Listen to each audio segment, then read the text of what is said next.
Welcome back to Straight Talk. I'm Laurel Porter. We're talking about the unique experiences of women of color occupying public office. Welcome once again to my guests, Multnomah County Commissioner Loretta Smith, former Oregon State Senator Margaret Carter, and Oregon State Representative Janelle Bynum. Once again, it's great to have you here. Thank you. We were talking earlier about the media portrayal of women of color, and you have another story, Senator Carter, about a lobbying effort on part of a bill where the Willamette Week used a picture of you, a graphic that was unsettling. Well, tell us about that. Quite unsettling, to say the least. I took a job as a lobbyist, expanded my company that I've had for 35 years, and one of my friends had asked me to work on a bill that was T21 that dealt with young people being able to purchase cigarettes or a vape, and then the police could go up and ask them where they bought it from.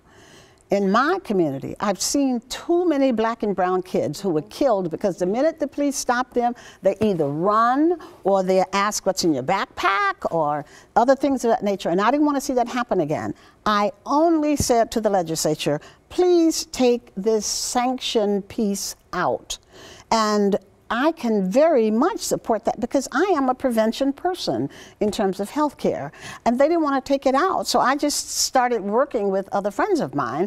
And then the Willamette Week picked it up and talked about my my record as a legend and, you know, this kind of stuff. Civil rights. And yet I would support big tobacco. I was not supporting big tobacco. I was trying to get them to see them being the legislature. And I think we have a picture of the picture that the Willamette Week. Yes, yes.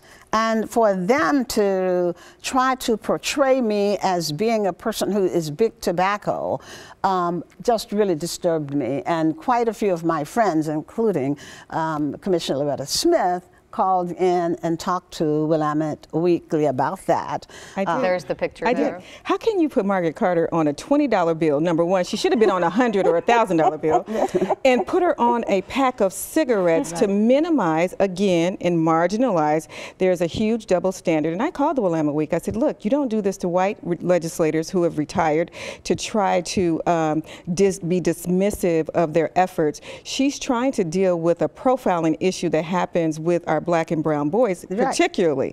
And, you know, I was kind of humored a little bit and said, yeah, but still, she shouldn't do it. We're held to a different standard. And I thought it was disrespectful of all the work that she's done to put her on a $20 bill. I mean, that insinuates something else. How cheap? So, yeah, very cheap. Yeah, well, disrespect sells newspapers, so. Yeah. Big news in the legislature for a woman of color, veteran lawmaker, State Senator Jackie Winters. The Oregon Senate Republicans announced she will succeed Ted Ferrioli. There's a picture of her. She'll be the new Senate Republican leader. Winters is the longest serving black senator in the Oregon legislature. What does this mean, Janelle Bynum? Oh my goodness. It means it's possible for me. It means it's possible for my daughters. It means it's possible for a million other little girls in this state to be a leader in the Senate. You know, I admire Senator Winters because she has the respect of her colleagues. She's non-traditional in the sense that she's not an automatic Democrat. She's a Republican, and it's very nice to be able to work with people across the aisle. And she's just a bad mama jamma. Yes. She is definitely. I have to explain what that means. That's right. She's the real deal. She's effective. She's very effective. Right. And she's 80 years old, just a fighter. Yes. Just a fighter. So we need more women like that. We only have a couple minutes left, but I did want to make sure that we got to possible solutions. So how can we drive towards solutions to some of these entrenched biases, maybe some biases that white people don't even really realize that they have? Thoughts about that? You know, I think that the media, they need to hire people of color.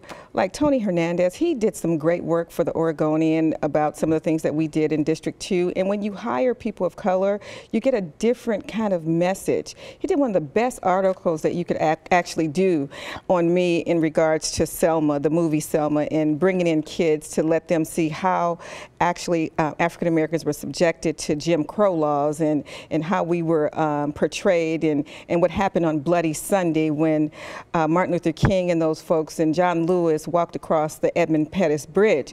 And me and Senator Carter and the sheriff, we had a Q&A after that movie, the former sheriff, and we talked with the young people about how we got the right to vote. And he did a marvelous job. He did. And so I think we have to contact the advertisers of these media companies, because we have to demand, because we're consumers, that we get the kind of coverage that's positive, that we're making a difference in our community. And until we start doing that and demanding that we have people of color on their staffs that are, they understand who we are and what we're about, it's not going to change. It's about seeing our humanity. And if I tell you something offends me or something hurts, believe me, I'm not intentionally trying to be a victim. I just have feelings, just like you. So I think just believing people and hearing them when they say there's a problem. Thank you. White women have to stand up and be counted on these issues.